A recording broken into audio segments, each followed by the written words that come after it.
മഴ തോരും മുൻപിൽ പുത്തൻ സ്റ്റോറിയിലേക്ക് ഏവർക്കും സ്വാഗതം. ഈ സ്റ്റോറി ഇഷ്ടപ്പെടുവാണെങ്കിൽ സബ്സ്ക്രൈബ് ചെയ്യണേ, അതുപോലെ തന്നെ ലൈക്ക് ചെയ്യണേ, സപ്പോർട്ട് ചെയ്യണേ. ഞാൻ മുത്തശ്ശിയോട് ഗംഗാധരൻ കാര്യങ്ങളൊക്കെ പറയുകയാണ്. അന്ന് വൈജ പ്രസവിച്ച കുഞ്ഞ് മരിച്ചിട്ടില്ല. കേൾക്കുമ്പോഴത്തേക്കും മുത്തശ്ശി ഞെട്ടിയിരിക്കുകയാണ്. മുത്തശ്ശി പറഞ്ഞു, നീ ചുമ്മാ ആവശ്യമില്ലാത്തൊന്നും പറയല്ലേ, ഞാൻ സത്യമാണ് പറഞ്ഞത്. ഇനി അടുത്ത കാര്യം അമ്മയ്ക്ക് കേൾക്കണ്ടായോ? ഈ കാര്യങ്ങളൊക്കെ ഒരാൾക്ക് കൂടി അറിയാം. ആരാന്ന് മുത്തശ്ശി ചോദിക്കുകയാണ്. അത് ബാലേന്ദ്രൻ. ബാലേന്ദ്രൻ ഇത് അറിഞ്ഞത് കൊണ്ടാണ് അന്ന് ഹാർട്ട് അറ്റാക്ക് വന്ന കാര്യം ഗംഗാധരൻ മുത്തശ്ശിയോട് പറയുകയാണ്. അതിനുശേഷമാണ് ബാലേന്ദ്രൻ വൈജയോടുള്ള സമീപനം മാറ്റിയെന്നും ഗംഗാധരൻ പറയുകയാണ് മുത്തശ്ശിയോട്. മുത്തശ്ശി ചോദിക്കുകയാണ്, ആ കുട്ടി ഇപ്പോൾ എവിടെയുണ്ട്, അത് നിനക്കറിയാവോ എന്ന് ചോദിക്കുകയാണ് സങ്കടത്തോടെ.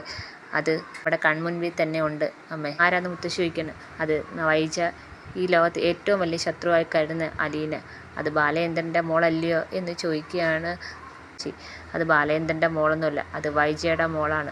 വൈജയുടെ മോളാന്ന് ബാലേന്ദ്രന് നന്നായിട്ട് അറിയാം. അതുകൊണ്ട് തന്നെ ബാലേന്ദ്രൻ പറഞ്ഞ കള്ളക്കഥയാണ്.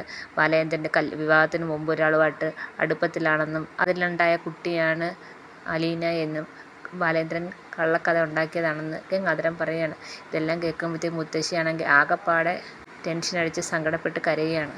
ഒന്നും അറിയാതെയാണ് ശിവനും രാജീവും കൂടെ ഈ കാണിച്ചു കൂട്ടിയത്.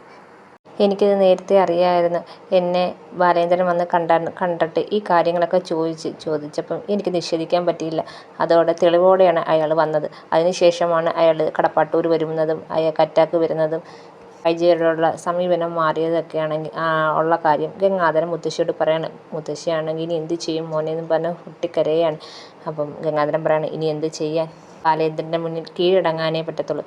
അവളാണെങ്കിൽ കൂടുതൽ ബാലേന്ദ്രനെ പ്രവോക്ക് ചെയ്യാതെ അവനെ അനുസരിച്ച് നന്നായി ജീവിക്കുക, അത് മാത്രമേ ഇനി അവൾക്ക് ചെയ്യാൻ പറ്റത്തുള്ളൂ. ഈ ആക്സിഡൻറ്റ് പോലും അവൾ തന്നെ വരുത്തി വെച്ചത്. രാത്രി 1:30 അവൾ ഇറങ്ങി എങ്ങോട്ട് പോയത്, അവൾക്ക് വല്ല കാര്യമുണ്ടായിരുന്നോ എന്ന് ഗംഗാധരൻ ആ മുത്തശ്ശിയെടുത്ത് ചോദിക്കുകയാണ്. മുത്തശ്ശിയാണെങ്കിൽ ഇതൊക്കെ കേട്ടിട്ട് സങ്കടപ്പെട്ട് കരയാണ്. ഈ സമയത്താണെങ്കിൽ ഹരിയാണെങ്കിൽ വന്ന് ബബിതയോടും രോഹത്തിനോടും പറയുകയാണ്, നമ്മൾ വിചാരിച്ച പോലെ കാര്യങ്ങളൊന്നുമല്ല. ഇപ്പം കൊച്ചച്ഛനും വല്യച്ഛനും എല്ലാവരും ഇപ്പം അവരുടെ ബാലേന്ദ്രങ്ങളുടെ സൈഡായി. ഇപ്പം ആർക്കും ഒരു ദേഷ്യവും ഇല്ല, വിരോധവും ഇല്ല, സമാധാനം മാത്രം. വല്യച്ഛൻ വന്നതിന് ശേഷമാണ് ഈ മാറ്റങ്ങളെല്ലാം ഉണ്ടായത്. ഒറ്റ രാത്രി കൊണ്ടാണ് ഈ മാറ്റങ്ങളെല്ലാം ഉണ്ടായതെന്ന് ഹരിയാണെങ്കിൽ ബബിതയെടുത്തും രോഹത്തിൻ്റെ അടുത്തൊക്കെ പറയാണ്. ഹരിയുടെ അനിയത്തി രഞ്ജു ഉണ്ട് കൂട്ടത്തിൽ.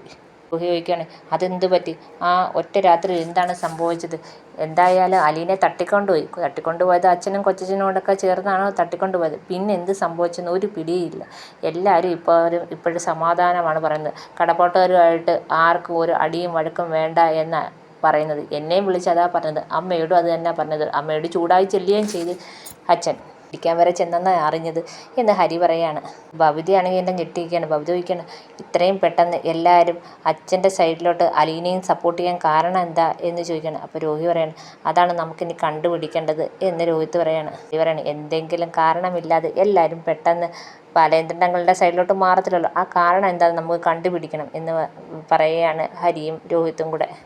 ഈ സമയത്ത് ഷെറിൻ്റെ ഭർത്താവിരുന്ന് ടോണി വീട്ടിലേക്ക് വരികയാണ്.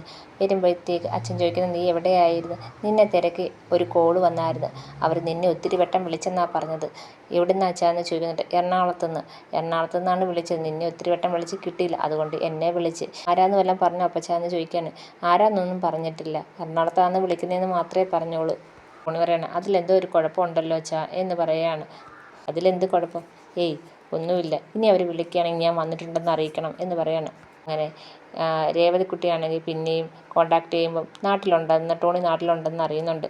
അങ്ങനെ ടോണിയെ കാണാനാണെങ്കിൽ മാമച്ചായനും രേവതിക്കുട്ടിയും കൂടെ വരികയാണ്. നിങ്ങൾ ആരാണെന്നൊക്കെ ടോണി ചോദിക്കുമ്പം, അത് ഞങ്ങളൊരു കാര്യം അന്വേഷിക്കാൻ വന്നേ. എന്തന്വേഷിക്കാനാണ് വന്നത്? അത് അന്ന് ഷെറിൻ ചേച്ചി പ്രസവിച്ച കുഞ്ഞ് എവിടാണെന്ന് അറിയാവോ എന്ന് ചോദിക്കുകയാണ്. അപ്പം ടോണി പറയാണ്, അതറിഞ്ഞിട്ട് നിങ്ങൾക്ക് എന്ത് സാധിക്കാൻ? അല്ല, എവിടാണെന്ന് അറിയാൻ എന്താ, അതിനെ കൊണ്ടുപോയി വളർത്താനാണ്? ഏയ് അത് എവിടാണെന്നൊന്നും അറിയാൻ വേണ്ടിയാണെന്ന് രേവതിക്കുട്ടി പറയാണ്. അതന്ന് കുഞ്ഞ് പ്രസവിച്ച ഉടനെ അവരാണെങ്കിൽ ആ കുഞ്ഞിനെ എങ്ങോട്ടോ മാറ്റി, എവിടാണെന്നൊന്നും എനിക്കറിയത്തില്ല എന്ന് ടോണി പറയുകയാണ്. നിങ്ങൾക്കിപ്പം ആ കുഞ്ഞിനെ തിരക്കി പോയിട്ട് എന്തറിയാനാ, എന്താ കാര്യം, നിങ്ങളും ആ കുഞ്ഞും തമ്മിൽ എന്താ ബന്ധം എന്ന് ചോദിക്കുകയാണ്. ടോണി പറയാണ്, അവരെന്നെ അല്ലെങ്കിലും പറ്റിച്ചതല്ലേ, ഞാൻ അതിനെക്കുറിച്ചൊന്നും പറഞ്ഞിട്ട് കാര്യമില്ലല്ലോ എന്ന് ടോണി പറയാണ്. ഇതൊക്കെ കേൾക്കുമ്പോഴത്തേക്കും മാമച്ചനും രേവതിക്കൊക്കെ വിഷമം വരുന്നുണ്ട്. ഇതൊക്കെയാണ് ഇനി വരാൻ പോകുന്ന വിശേഷം. എല്ലാവർക്കും ഇഷ്ടപ്പെട്ടെങ്കിൽ സബ്സ്ക്രൈബ് ചെയ്യണേ, അതുപോലെ തന്നെ സപ്പോർട്ട് ചെയ്യണേ.